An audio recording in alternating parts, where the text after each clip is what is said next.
In 1955, in Syria, there was a family of five, a mother and a father and three daughters, who decided to flee the country, flee Syria, and head to America.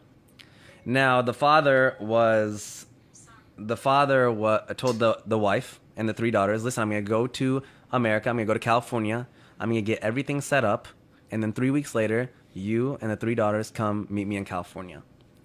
So the father flies to California, is getting everything set up. 3 weeks pass. The mother takes the three daughters, and they head, from Syria to America. Their first flight was from Syria all the way to New York City, where they had a layover. Now, when they landed in New York City, the customs said, hey, you guys are here new to America. You need to take all your hijabs off for the green card photo so that you guys can, stay in America.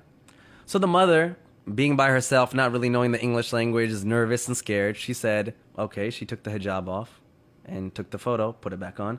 Next oldest daughter did, second oldest daughter did. The third daughter, a 13-year-old girl named Hala Atik, said when it was her turn, hijab is part of my faith, and I don't want to take it off for this photo. And the security, they kind of went back and forth with her, and they said, well, listen, little girl, we'll send you back to Syria if you don't take your hijab off for this photo. And she said, I would rather go back to Syria. And this is a young 13-year-old girl who flew all the way from Syria to New York in a foreign country. They're in a foreign country. She should be scared. She doesn't know what's going on. She said, I would rather go back to Syria than stay in this country if you guys are going to take my religious, rights away. Security came, management came. They put her in a back room. They made each older sister go to her separately and talk to her. They had the mother go talk to her.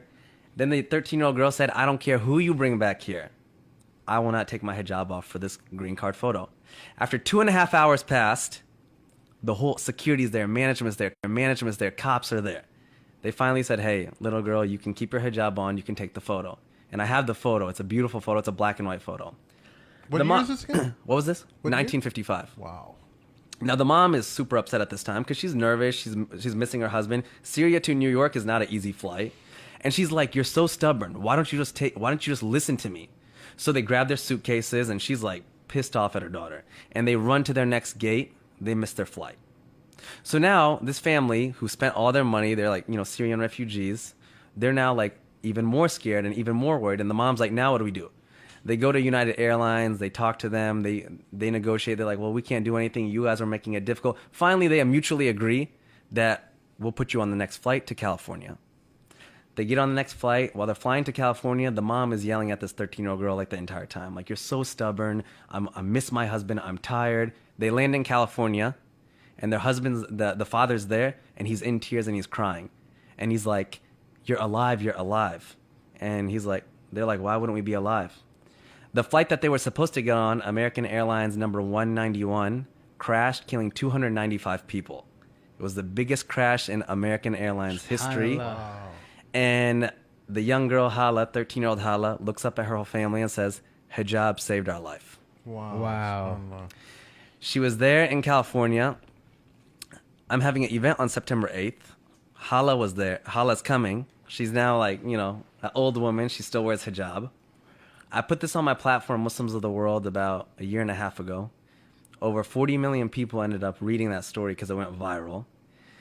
And out of that 40 million, when it went viral, about 10 people converted to Islam because of that story. And about 20 Muslim girls have messaged us and said that they've put on hijab because of this story. Wow. That is probably my most favorite story.